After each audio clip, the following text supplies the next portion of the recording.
Video kali ini akan menjelaskan pengolahan data diferensial statik dalam moda jaring. Adapun untuk pengolahan data diferensial statik dengan moda radial dapat dilihat pada video sebelumnya.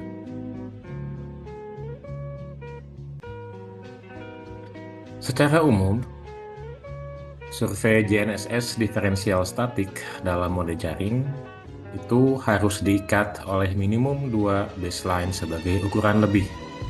Berbeda halnya dengan metode dalam moda radial, di mana satu titik hanya diikat oleh satu baseline saja.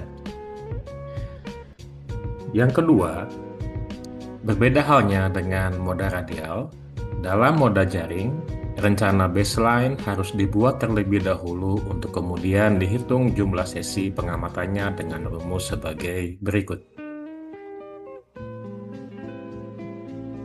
Sebagai contoh, di sini akan ditentukan 4 buah titik dari 1 buah titik base. Adapun jumlah receiver yang digunakan adalah 5 unit receiver. Dikarenakan ada 5 unit receiver, maka terdapat 5 tim dengan menggunakan 1 buah receiver. Di setiap tim direncanakan terlebih dahulu di mana lokasi pengamatannya. Jangan lupa ukur tinggi alat pada setiap receiver GNSS yang digunakan.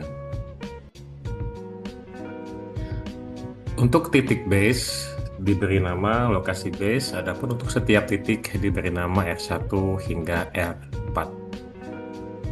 Pada sesi 1, terdapat 5 alat yang akan digunakan, yang ditempatkan masing-masing di base hingga titik R4.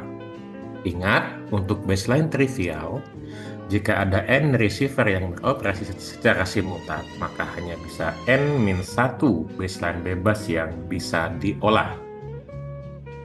Untuk lebih jelasnya mengenai baseline trivial, dapat dilihat di video sebelumnya. Dikarenakan terdapat 5 alat, maka hanya ada 4 baseline bebas yang bisa diolah. Dalam hal ini, yang pertama adalah dari base ke R1, base ke R2, base ke R3, dan base ke R4. Setelah pengukuran selesai sesuai dengan rencana, maka dilakukan moving alat dan pengukuran di sesi yang kedua. Di sesi yang kedua, karena di base sudah selesai mengukur semua baseline, maka hanya tim 2, 3, dan 4, serta 5 yang melakukan pengukuran. Adapun baseline yang diukur adalah R1 ke R2, R2 ke R3, dan R3 ke R4. Dalam hal ini, R4 ke R1 masih belum diukur. Oleh karena itu, dilakukan pengukuran sesi yang ketiga. Untuk sesi yang ketiga, berarti di sini adalah tim 2 dengan alat di R1 dan tim 5 dengan alat di R4, sehingga baseline yang diukur adalah R4 ke R2. Sesi pengukuran telah selesai. Nanti kita tinggal download data dari alat untuk kemudian kita olah menggunakan Trimble Business Center. Setelah terbuka, teman-teman buka new project, kemudian menggunakan template-nya berupa meter.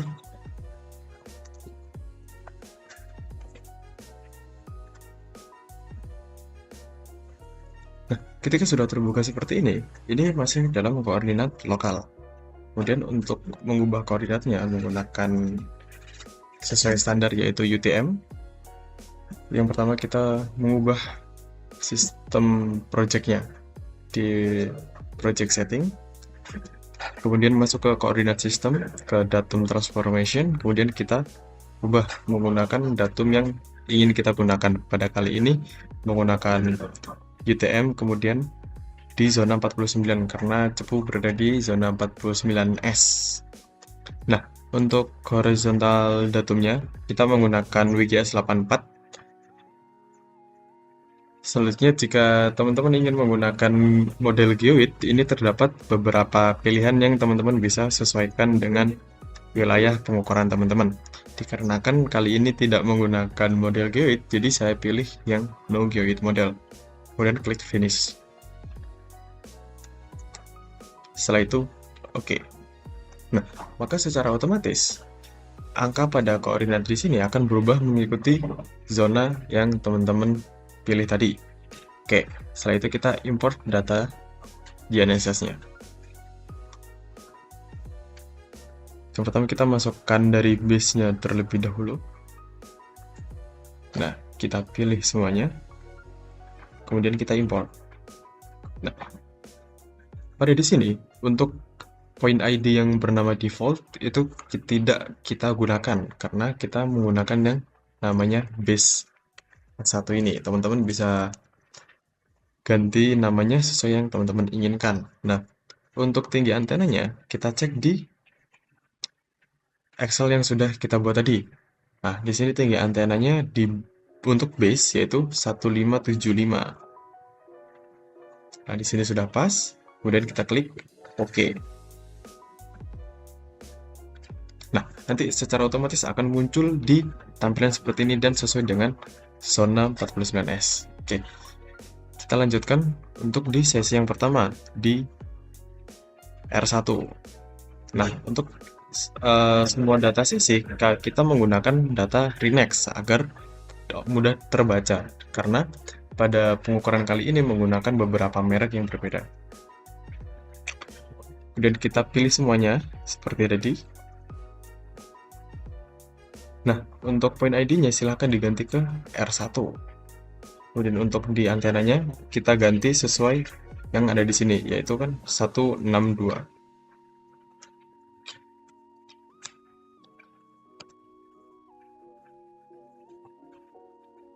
Nah, oke. Terus ini kita no aja. Nah, nanti akan muncul baseline secara otomatis dari R1 ke base. Setelah itu kita lanjutkan sampai ke sesi 3 berakhir.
Nah, untuk sesi 1 sudah masuk semuanya, sudah terlihat di sini bagaimanapun baseline-nya.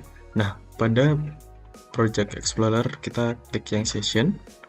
Nah, di sini kita cocokkan pada area rencana yang sudah ditentukan, yaitu di sini terlihat pada sesi 1 yaitu baseline yang digunakan hanya B terhadap R1 sampai dengan R4. Nah, selain yang sudah direncanakan, maka akan kita hapus.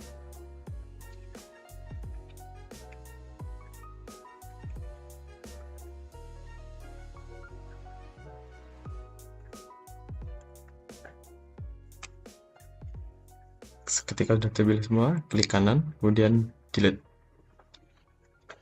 Nah, untuk sesi 1 sudah selesai. Selanjutnya, lanjut ke sesi 2. Begitupun untuk sesi-sesi selanjutnya.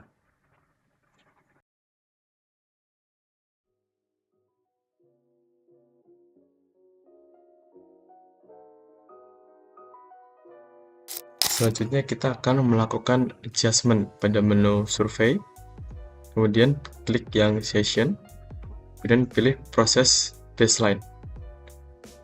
Nah, silakan ditunggu. Untuk RMS-nya yang dicek adalah di sini terdapat 0,13, kemudian terdapat lagi error yang cukup besar dikarenakan jarak yang cukup jauh, yaitu 140, hampir 140 meter, yaitu RMS-nya 0,14. Kemudian kita cek lagi di R4 dan R1. Kita pilih.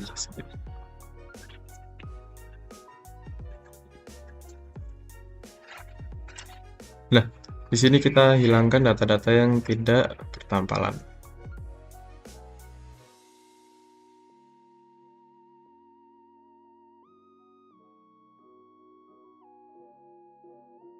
Kurang lebih akan terlihat seperti ini. Kemudian kita apply time edit dan oke. Setelah itu kita lakukan processing baseline lagi. Nah, RMS-nya sudah cukup turun menjadi 0,13. Setelah itu kita save. Apabila sudah melakukan proses baseline, lalu bisa melanjutkan di sini. Kita klik untuk melihat report dari baseline yang sudah kita proses.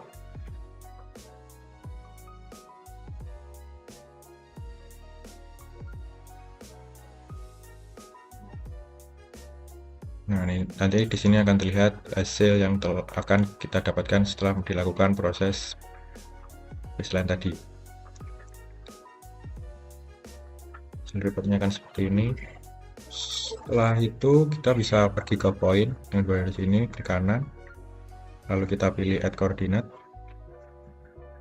Lalu di sini kita akan langsung klik yang ini, kita pilih sebagai control quality, yang ini juga sebagai control quality, lalu kita tekan OK. Jika sudah, kita bisa langsung ke survei, lalu ke adjust network. Lalu di sini akan terlihat kita di sini pilih koordinat XY dan juga tinggi ellipsoid, karena untuk H ini nanti tinggi geoid. Lalu kita bisa langsung klik adjust. Oke, sudah di sini. Lalu kita bisa lihat ke report lagi. Kita bisa lihat network adjustment report. Nah, di sini akan terlihat error-error yang sudah kita proses tadi.